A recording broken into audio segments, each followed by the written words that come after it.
Welcome to Remarkable Retail Podcast, Season 3, Episode 19. I'm Michael LeBlanc. And I'm Steve Dennis. Well, Steve, our focus for this episode is the luxury department store category, and we put together the dream team in terms of sharing insights on past, present, more importantly, the future. We've got Karen Katz, board member, advisor, and former CEO of the Neiman Marcus Group, Steve Sadove, principal at Stevens Sadove and Associates, former CEO, chairman of Saks, and Oliver Chen, managing director, retail new platforms, luxury sector head for Cowen and Company. Wow! Thanks to you, you pulled these folks into a room, and I think you knew. I'm sure you knew Karen. Did you know Steve? And tell me a bit about the backstory, how we got these people all in the same place. Well, as I often say to people, sometimes it doesn't hurt to ask. I asked all three of them if they would come on together, not knowing which combination of them might say yes. And it took a few weeks, but miraculously, we got all three of them to say yes and found a time. So here we are. But yeah, Karen, I've known since 2004. She and I were on the leadership team at Neiman Marcus. We both reported to the CEO at the time, Bert Tansky. And then very briefly, she was my boss as they were positioning for her to take over as CEO. So long time. We both live in Dallas. So I run into her every once in a while, though I think the last time I ran into her, we were in New York. Steve Sadove, I did not know during my Neiman Marcus time. We certainly paid a lot of attention to Saks Fifth Avenue because they were our evil competitor. And I met Steve actually at Shop Talk, I think. Oh no, sorry, some other conference after I had left Neiman Marcus. So I've known him for at least a decade. And Oliver, I met through Shop Talk over the last few years. Similar, but also different perspectives. But they've all seen a lot over the last couple of decades.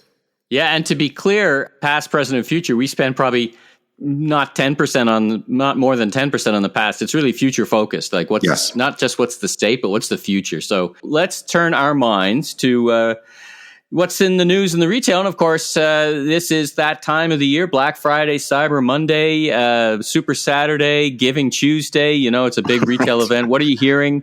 My pretty standard wrap on the whole, or riff, I guess, on Black Friday, Cyber Monday for years has been that we make way too much out of it. As it's been studied, that results on any of these days are not particularly predictive for how the whole holiday season is going to go, nor how any particular retailer is going to do. So I sometimes call them the hypey holidays because I just think it's hard to glean much. I do think this year is a little bit different for a couple reasons. One, we're in this somewhat post-COVID period, or at least we're comparing to when things were pretty bleak from an in-store perspective. Yeah. Pre-vaccine, not pre-COVID, right? We're still in COVID, but nobody was really vaccinated. Right. And then we've got all the supply pain, inflation, labor shortages. So there's a really different kind of backdrop or set of macroeconomic factors as we look at it. So perhaps a little bit more interesting to kind of dip into what happened. But my take on the results, at least for the U.S., is they were pretty blah. Online sales across the Cyber Week and across the particular days, Cyber Monday, Giving Tuesday, et cetera, we're pretty much flat or down in terms of what was reported. I don't think this is terribly shocking given how booming sales were last year, where traffic to stores was down a lot. So I think this, again, is this kind of rebalancing effect. There's also a sense, well, if you look at brick and mortar, they were up. Again, not terribly surprising, but not great compared to 2 years ago. And a couple takes on this. I'll be curious your take. I think one sense certainly is that people were shopping earlier because of the fear of out of stocks and inflation and all these kinds of things. So maybe a lot of the excitement happened earlier. And I think just anecdotally, what we're hearing about September and October tends to support that. Consumer confidence, though, is low. Presumably the effects of stimulus, at least in the U.S., starting to wear off a little bit. So it's a little bit hard, really to say what does this lukewarm spending and lower traffic, or I guess below expectations traffic, really suggest. What's your take, at least broadly, and maybe what you're hearing about Canada? Yeah, thanks. It's, this is my week actually to talk to many dozens and dozens and dozens of C-level executives for a report I write for Retail Council of Canada. So I'm getting a good pulse on what happened. And for context, Black Friday and Cyber Monday are fairly new events in Canada. 10 years ago, they didn't exist. We just had Boxing Day. It became something that retailers did. So it's still a little bit new. And of course, it's not a holiday. Our Thanksgiving was a while ago. So there's a different context.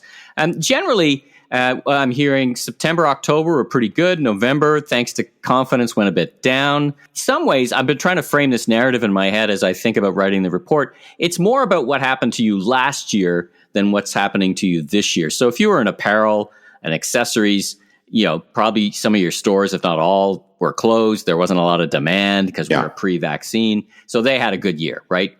But, the comps are, so to speak, fairly easy. Stores were closed. Online kind of moderated for some, but was still strong for others. And for those in the other categories where they've seen strength all year long, it was a bit of a non-event. In other words, electronics and these guys, people have been buying housewares at home. They've been buying it all year.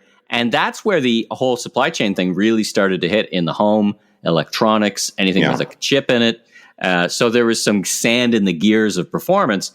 And in some ways, in an interesting way, my last comment is some retailers, they couldn't promote the way they would ordinarily because they weren't sure they're going to have the stuff or it arrived late. So it didn't really get into the full bore of promotion. They had to, digital always a component, but they didn't have print flyers because they're like, we don't know if we're going to get the stuff 10 weeks ago.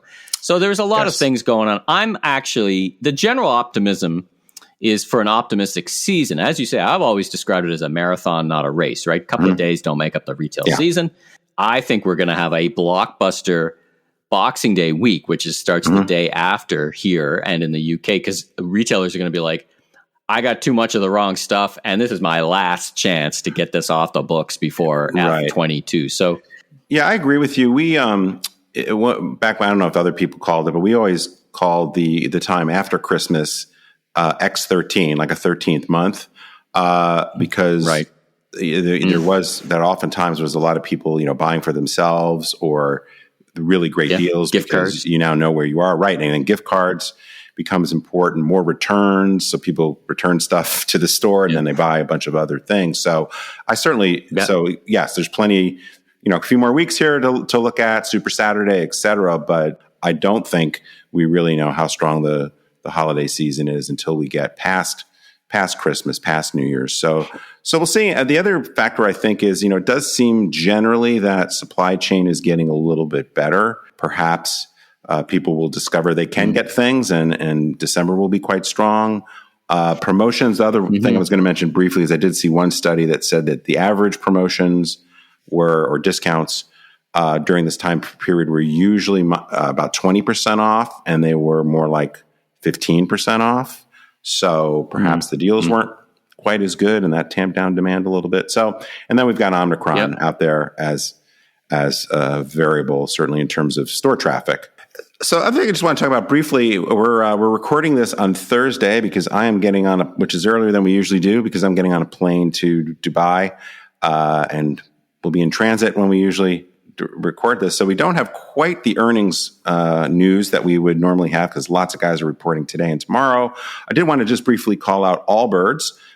Some of our audience may remember we've talked about Allbirds a couple of times. Recently went public and had quite a run-up in their stock. They did their first report of quarterly earnings yesterday, and it was pretty disappointing. Their sales were up nicely, I think 33% or something like that. Some of that is really comp e-commerce, but quite a lot of it is opening new stores. I think they opened several new stores in the quarter, but their loss got bigger.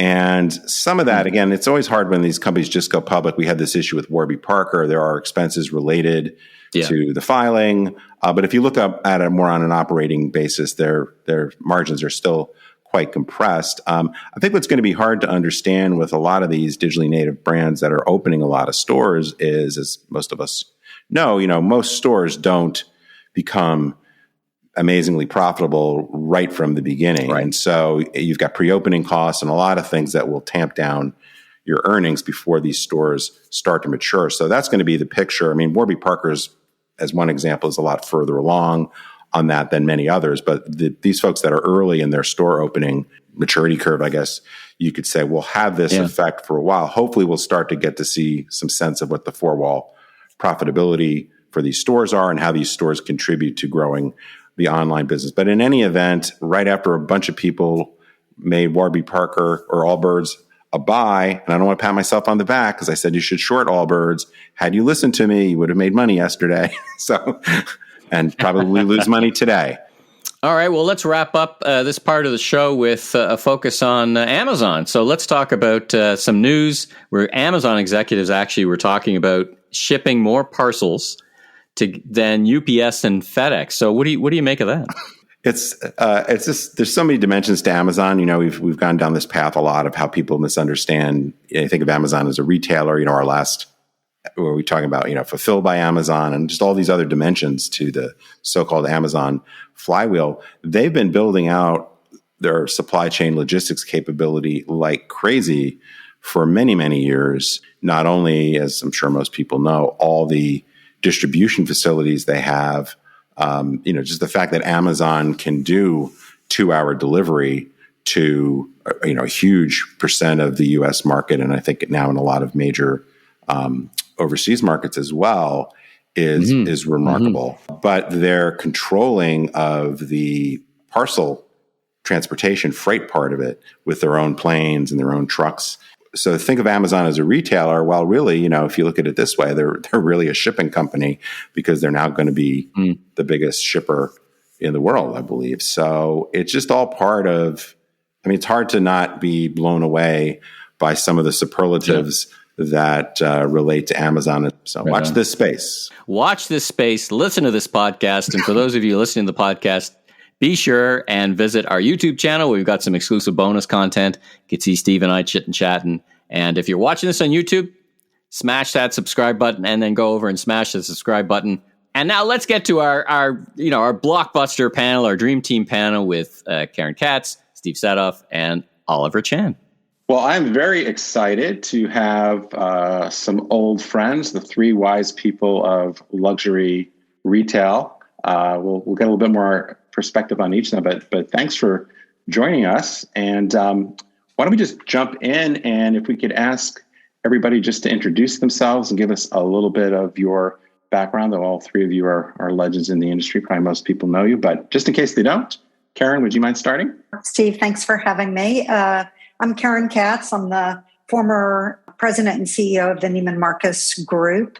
I was at Neiman Marcus for 33 years and led the company from early days through its digital transformation. And today spending time on public company boards, advising entrepreneurs in the consumer space with a focus on sustainability and doing a lot of philanthropic work. Happy to be here. This is Steve Sadove. I'm the former chairman and CEO of Saks and was a frenemy of Karen's, and we worked in the industry during the same period of time. And my career was both consumer goods and retail. I chaired the National Retail Federation, and I currently sit on a bunch of public boards, do philanthropy as well, and some private equity and venture investing.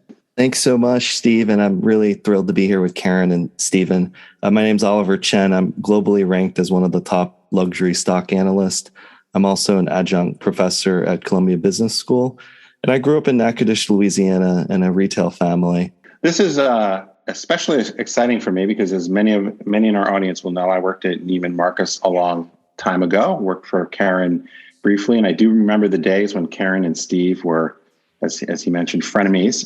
But it's nice that we can all get along here years later. But anyway, let's jump in. I thought maybe just kind of level set the discussion.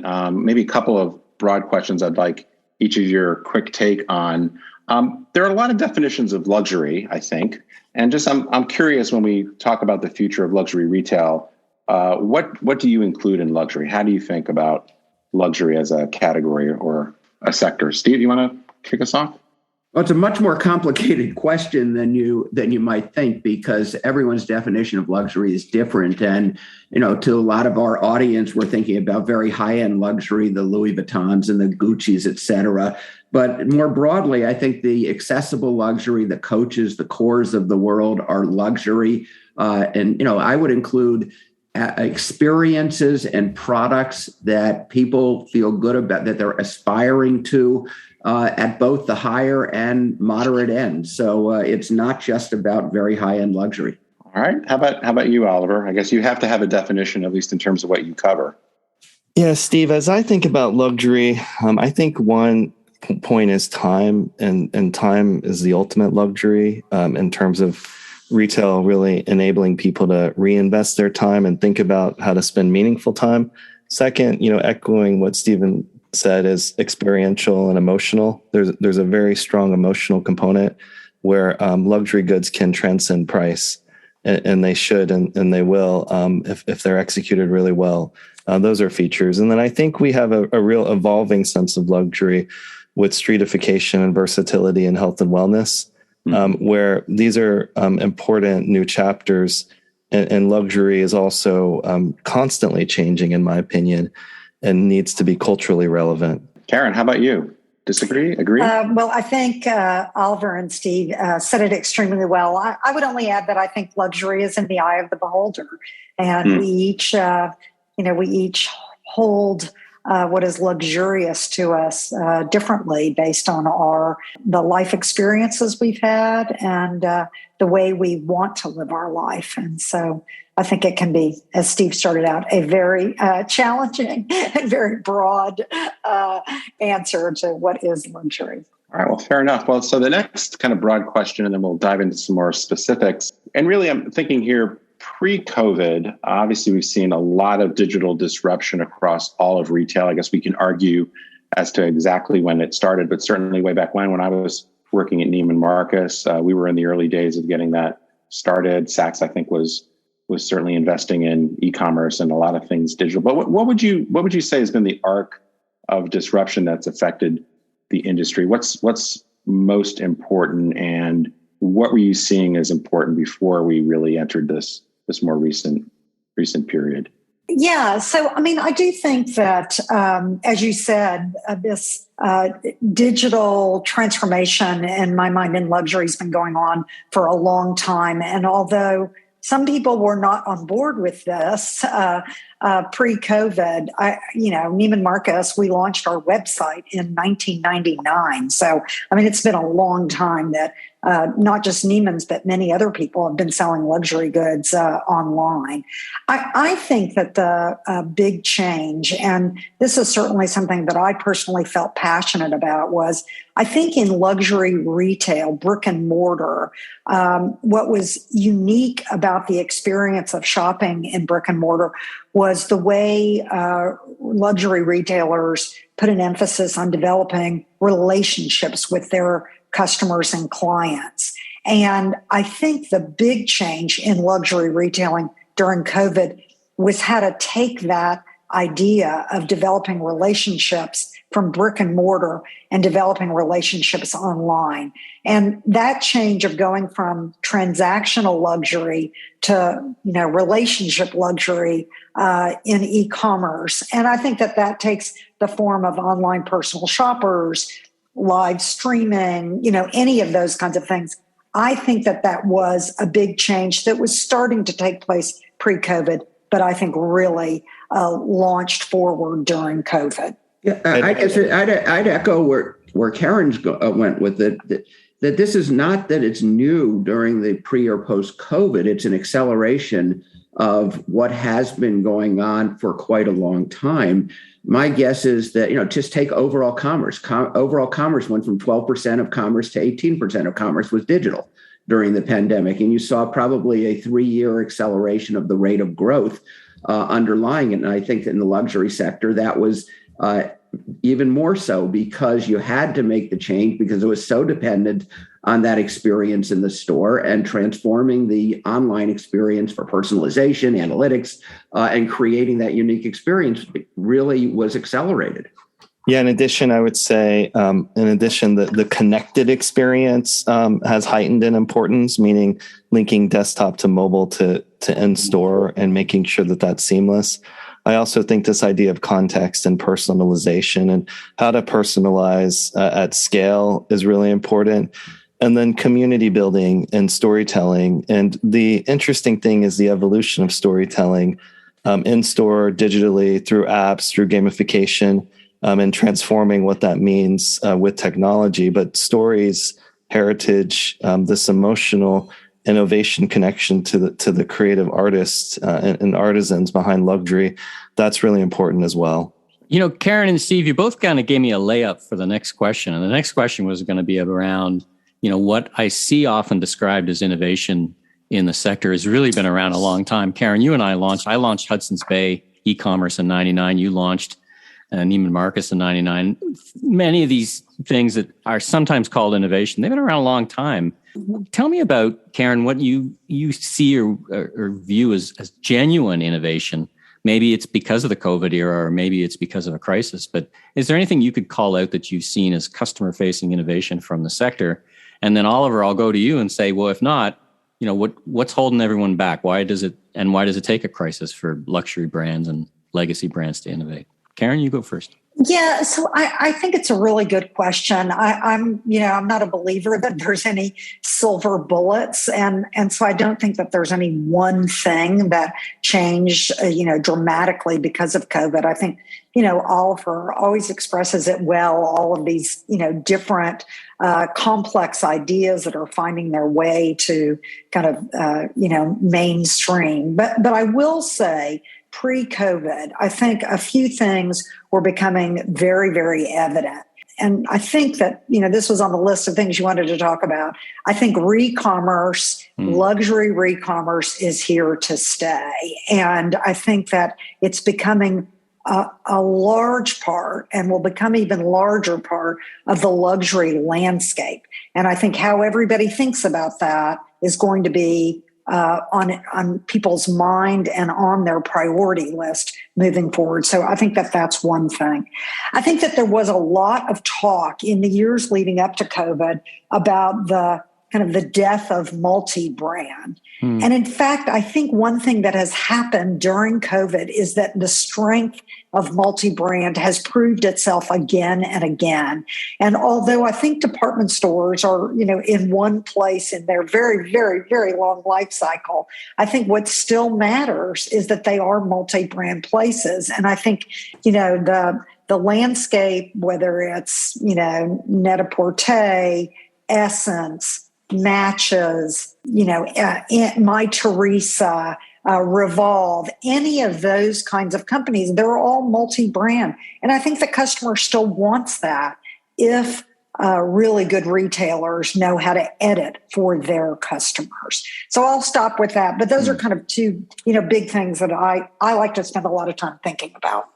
Oliver, let me pick up on that thread a bit, so to speak, and literally and virtually. I was reading the EY Global Customer Index last week, and it talked about a customer that is more thoughtful. And they described, I think, something like thoughtful consumption, more thoughtful buying, and that, that dovetails into what Karen was just saying about the resell. How do you view, from your lens, the resell market and luxury's role in that as conscious consumption? I've heard it also described. Yeah, we're really enthusiastic and excited about that. And one of the themes we have is less is more.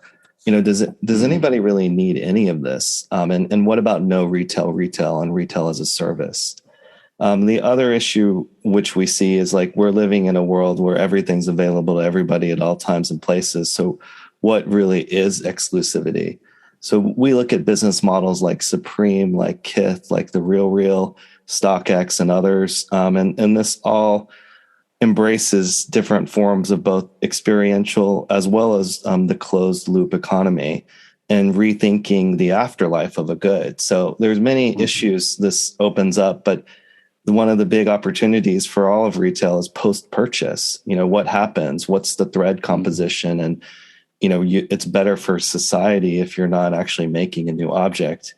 We're living in a generation and a time where Gen Z and Gen A cares most about mission and purpose And that directly ties into storytelling as well. So we're going to see increased and heightened significance of supply chains and pollution and fabric platforming and dyeing as being major issues. Well, Steve, I'm going to ask you the hard question now. Taking this and your own thoughts on the future of the industry, where are we going? I mean, there's lots of online competition. You've got more conscious consumption. You've got, I don't know whether it is less or more focus on discretionary goods. You've got younger customers that may or may not want to go to the sector. Have we seen the last luxury department store built in North America and Western Europe? As you get your magic 8 ball or you put your prognostication hat on, where do you see the luxury industry going? And are you optimistic for the future in the short, medium, or long term? Oh, I'm very optimistic about the future of luxury. I just think that it's going to continue to evolve and be different, that there's a lot of fragmentation, there's segmentation.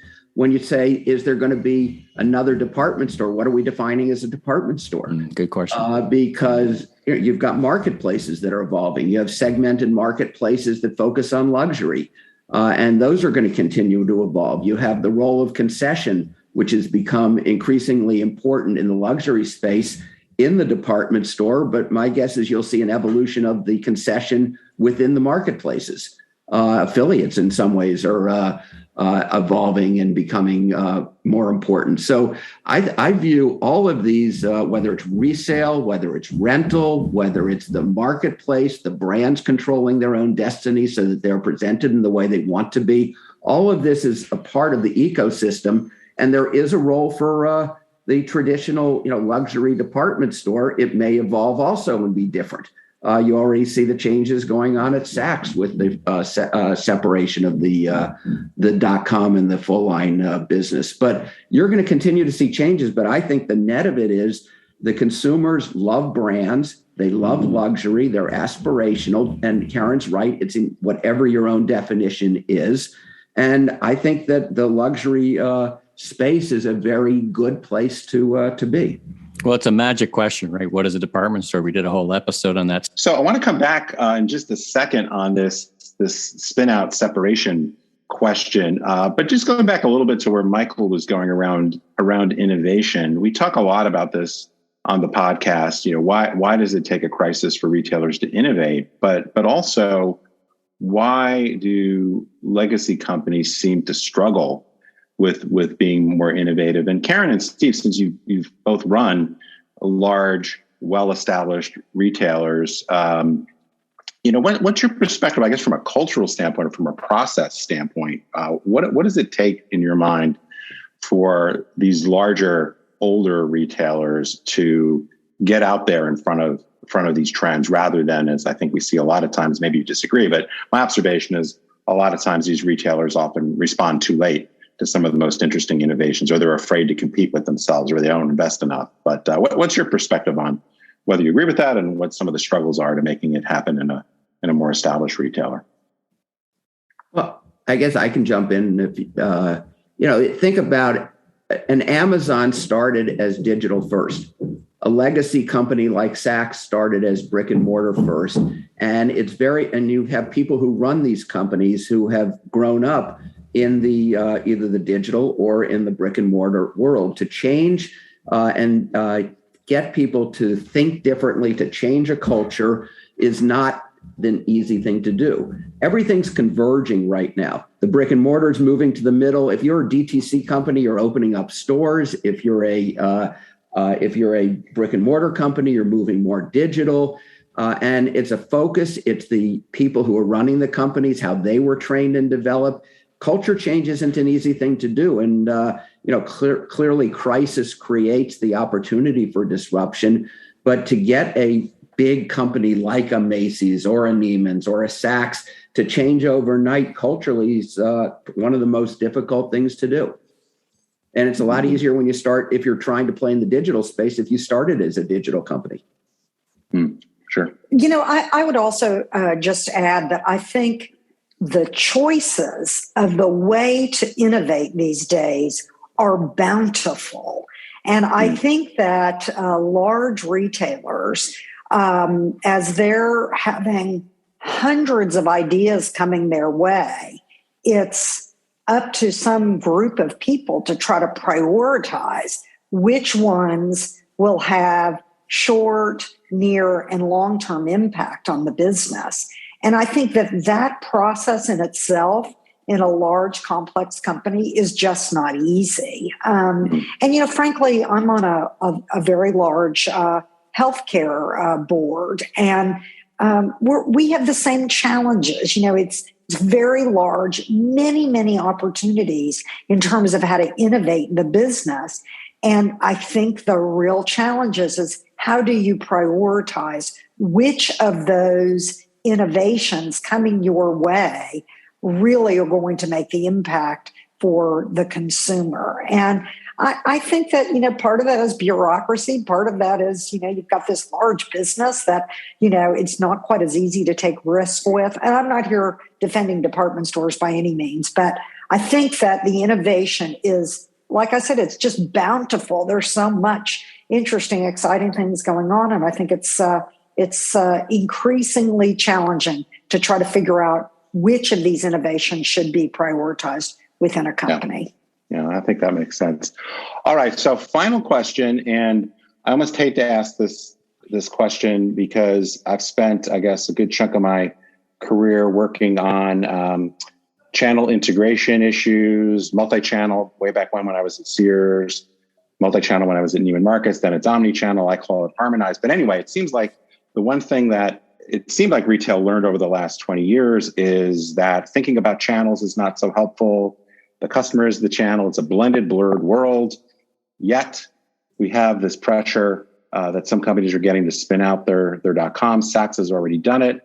Oliver, I'll start with you just in terms of the Wall Street perspective. Is this just kind of a misunderstanding of how retail works? Is it a moment in time where we're seeing these very high valuations for digitally native sort of brands? What's your take on it? And then we'll talk about whether it makes sense or not, or under what. Steve, I think we're at an interesting junction where you have a lot of heritage retail, Macy's, Kohl's, and others, which are rapidly transforming to high digital penetrations.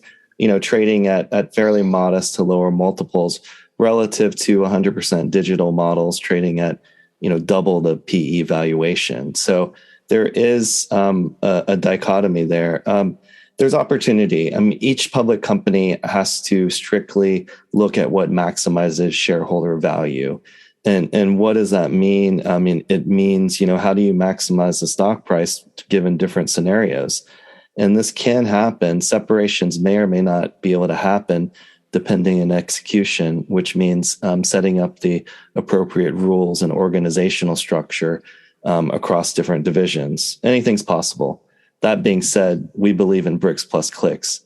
Can you still do bricks plus clicks with or without two companies? Yes, you can. 300 service agreements or whatever. 300 to 500, and also just understanding the economics of each channel. And the customer doesn't need to know or doesn't want to know that this is happening. So those are all execution/leadership, hardware, software, supply chain, infrastructure questions as well. Karen or Steve, you willing to take on the elephant in the room? I don't know, Steve, if you want. I'm happy to take it. I think that every circumstance is different, and you have to decide what's right for an individual company. I think what was interesting, and as Oliver said, you have to start with the consumer, and the consumer has to have and wants a seamless experience. So anything that you do to separate companies, in theory, moves you away from that. So you've got to find a way of executing so that it is seamless to the customer. I think that the Saks example was an interesting way where they were able to, at a valuation, it was a $2 billion valuation, raise $500 million that allowed them to make some investments in their .com business that they otherwise hadn't done, whether it was in technology or inventory. And so if there was a reason for that made sense for why they needed to do it in order to be able to get the resources, maybe, you can make an argument. It makes a lot of sense if they're able to deliver on a seamless experience for the consumer. It doesn't make sense for somebody. And by the way, we talk about luxury marketplace. You can make an argument that a Saks as a luxury marketplace, there's a reason for that. And you can argue it for Neiman's as well. but it doesn't make sense for everybody. And some companies, Macy's is being pushed to do it. I don't know that it makes sense for them or not, because they're already a top 10 internet e-commerce player, and they're putting adequate resources, they believe, I think, into the business. So if there's something unique that it allows you to do, it may very well make sense for a specific situation. All right, Karen, last word goes to you. Yeah, well, I'm a believer that you got the consumers at the center of it. And if you can make it work and still service the consumer, I'm all for it. But, you think about 300 to 500 service agreements. We were just talking about the complexity of these large businesses. It interrupts kind of how much innovation you can get done when you're making a business even that much more complex. But I live with the consumer, and if we can make her happy, then we're doing our job. Well, the one thing I think we can say for sure is ALEX partners and the investment bankers will be successful pursuing this strategy. Whether the customer and the retailers will like it ultimately, I guess time will tell. Well, we're going to have to leave it there. Thanks so much for joining us. It sounds like we're all pretty optimistic about the future of luxury, and just got to keep staying on top of the customer, staying on top of the innovation. We'll put some links so people can learn more about what Oliver, Karen, and Steve are up to. And thanks for joining us. Hope you have a great holiday season. Happy holidays. Season's greetings, everybody. If you like what you heard, please follow us on Apple, Spotify, Amazon Music, or your favorite podcast platforms, so you can catch up with all our great interviews. Subscribe so that just automatically shows up. Tell your friends, and also in new insights and new episodes will show up every week. So tell your friends, because that will help us share the word, the good wisdom. Now, be sure and check us out on our new YouTube channel. Not so new anymore. We got a couple episodes up there, and just look for Remarkable Retail. And I'm Steve Dennis. You can check out more of my work at my website, stephenpdennis.com, or on Forbes, or on Twitter. And please check out my second edition of my book, Remarkable Retail: How to Win and Keep Customers in the Age of Disruption, available just about everywhere books are sold. And I'm Michael LeBlanc, producer and host of the Voice of Retail podcast and a bunch of other stuff. You can find me on LinkedIn, learn about me on meleblanc.co. All right, Steve, great episode. Look forward to chatting again next week. Be safe and have a great rest of your day.